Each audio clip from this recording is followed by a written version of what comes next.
Hello, it's me, Darlene Vlog.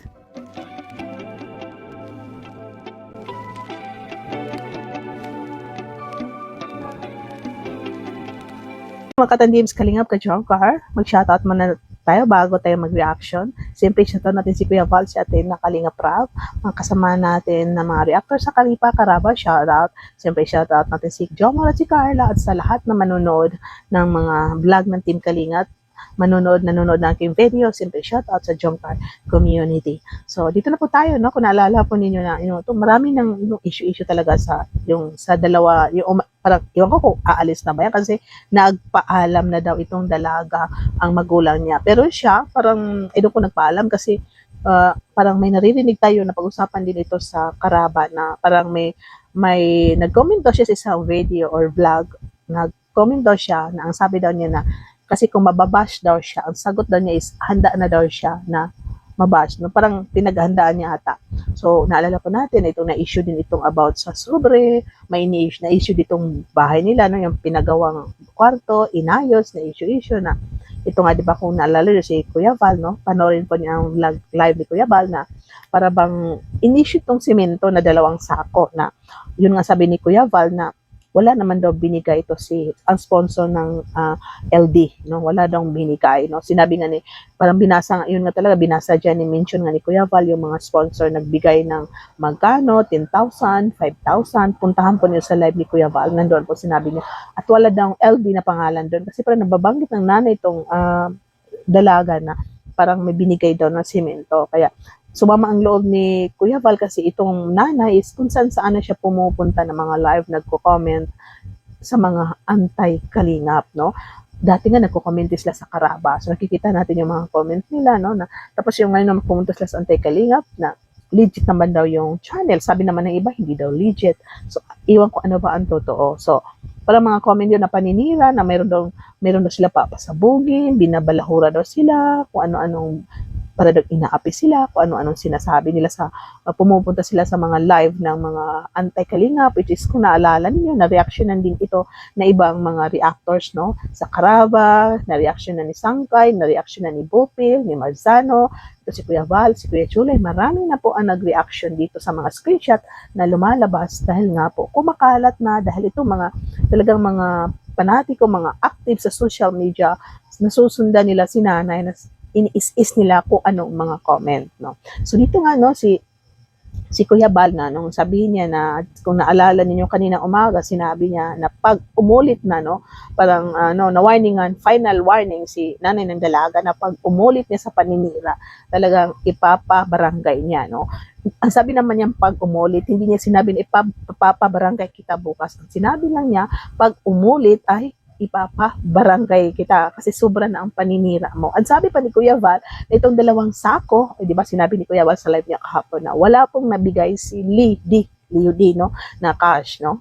100 plus pa nga yung binigay ni Kuya Val, no. So wala daw nabigay ito si Leo D na hinahanga ng pamilyang ito na sumusuporta daw sa kanila, no, na parang, di ba yung bahay nila, may natulong ang bahay nila, di ba? Itong sponsor na ito, nakatulong din sa bahay, pero hindi natin alam kung magkano ang naibigay niyan po, no?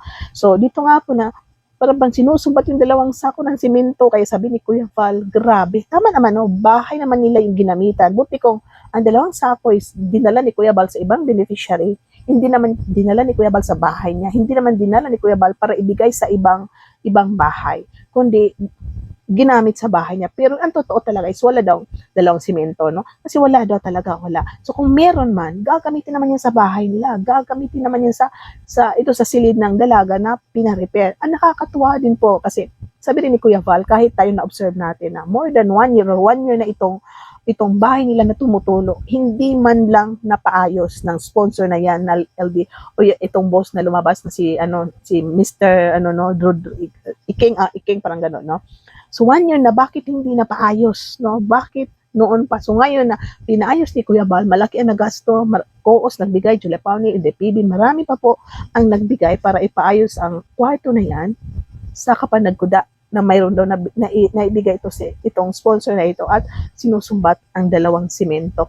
Ngayon pa, no, na hindi nila nakita na pinaayos yung kwarto ng anak nila, hindi nakita ni Iking na pinaayos ang kwarto ng beneficiary niya na scout niya, dapat ma-appreciate niya yun. 100,000 na nagastos, more than 100,000 na nagastos, itong dalawang simento na worth of, ipalagay natin, 500 or 700 or 1,000, napansin ninyo, no?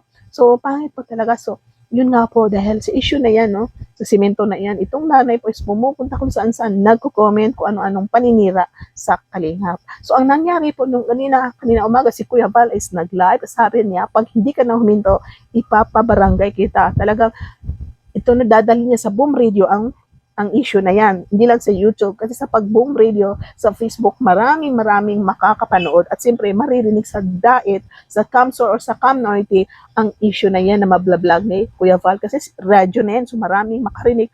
Uy, marinig nila, ito pala sa Batalero, kung ano-ano, di ba, na marinig nila ang issue na yan. Uy, ito yung Batalero, di ba, ang Kalingap, no? Kasi kilala po sa DAIT, sa Camsur, Camnorte, itong Team Kalingap is tumutulong, nagpapabahay sa dapat pabahayan. So, kayo dapat grateful po kayo. So, ngayon, dahil sabi ni Kuya Bal na ipapabarangay, iwan ko kasi natakot ba?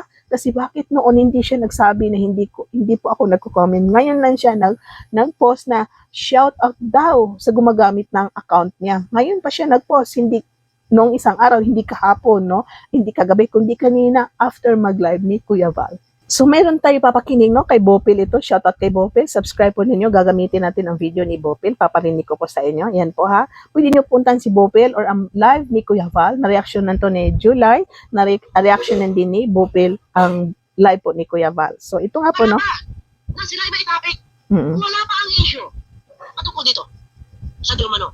Itong hugong-hugong ng palitan. Hanapin natin ito. Hindi na wala ng Hansel Jenny Lo. Nakatalero. Naandun din.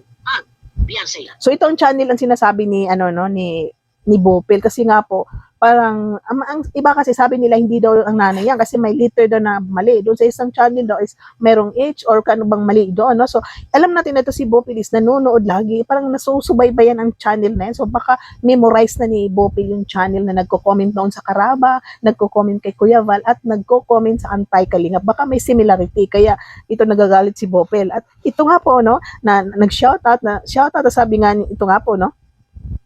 Okay, kung sa YouTube. Kapante, relax. Oh, sakay ko yan. Nagagalit ako. Hanapin natin. You know? Nahawak na King.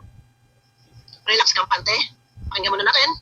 Sa Facebook ni Nanay Hansel, siguro pinost niya ito 1 hour Okay? ago, guys. Kaya magbibigay tayo komento doon sa post niya. Sinabi niya doon. Okay? Kaya simulan na natin. Ito. Okay. At ito, guys, ang post ni Nanay Hansel sa kanyang Facebook account. Nag-post ko siya dito. Ang sabi niya, Malinaw ha, Facebook account. Ni Nanay Hansel. dito, shout out po sa gumagamit ng pangalan ko sa YouTube. Okay, ayun. Bakit po? Ngayon na lamang po lumantad. Ngayon ka na lamang po nag-post. Ngayon ka na lamang po nagsalita. Ngayon ka lamang po lumabas. Na ilang linggo na po. Na iyan na po ay katapik-tapik na mga... Yan po. Puntahan niyo si Gingging. Nag-live din si Gingging, no? Marami kayong makukuhang topic doon kay Gingging or mga issue dyan or ano ba dyan. Kasi parang nagsasabi naman siya ng totoo. Kasi nga po, no? Kasamaan siya ng kabila. So ito din, si Bupil, no? Puntahan niyo yung channel. Tama naman, no? Bakit hindi ka lumabas noon? Isang araw, kahapon, kanina, after ni Kuya Val magsabi na ipapabarangay siya. Ngayon na sabi ni ipapabarangay, saka siya nag-post na shout out po sa gumagamit ng pangalan ko sa YouTube. Noon hindi ka nagsabi nung na-reaction na napapag-usapan yung pangalan mo na pumupunta sa Antay-Kalingap, hindi ka nagsabi na shout out po, hindi po ako yan. Sorry po, no, shout out sa gumagamit ng channel ko, no, sa YouTube. Ngayon ka lang nagsabi na ipapabarangay ka ni Kuya Val. So, sino maniniwala, no? Normal yan. So, ako din hindi ako maniniwala na iba yan kasi may palagay natin nakalagin sa iba ang account mo, no? Nakalagin o iba ang gumagamit. Pero alam mo na yung channel mo ay ginagamit ng iba. Ba't hindi mo sinaway? Huwag ka mag-comment sa Antay-Kalingap. Masisilipan tayo. Kung alam mo na yung account mo ay nakalagin sa ibang phone na may gumagamit. O dapat noon mo pa sinaway, no? Kapag nagsabi ng isang araw kahapon na hindi ikaw ang gumagamit dahil nare-reaction na yung pagpunta mo sa mga Antay na pag-comment mo sa kanila na paninira sa Kalingap na ngayon ipapabarangay ka ni Kuya Val. Pag umulit ka daw, ngayon hindi pa naman, pag umulit ka, ipapabarangay ka niya. So, hindi pa naman nangyari, no? So, sana wag ka na umulit, Nanay Hansel, dahil nako, grabe ang issue nito. Mapapahiya po talaga kayo dahil anak ninyo dalaga, kayo ang natulungan. Itong Kalingap is malaking community, no? Charity department to community, isang grupo na tumutulong, legit, mayroon sila, registered sila, so talagang may hawak din sila. Dahil yun nga po, may rules na, ito nga po yung pagtulong po. So, ikaw po ang mapapahiya talaga sa social media at normal lang may kakampi sa'yo, pero majority po ang kakampihan ng lahat, marami is ang Kalingap dahil alam po nila yung roles ng Kalingap at alam nila ang Kalingap ay tumutulong, natulungan ka po. So sana maisip mo din yan, no? So bahala na kayo kung magstay kayo, magpapaalam kayo kasi dumating na si Kalingap Rab. So another usapan po yan, no? Kung ano ba ang mapapag-usapan pagdating ni Kalingap Rab, abangan po natin. So hanggang dito lang po tayo, shout out, pakilike ang video, pakisubscribe, ingat po lagi ang lahat. Bye-bye and see you in my next reaction video. Bye everyone!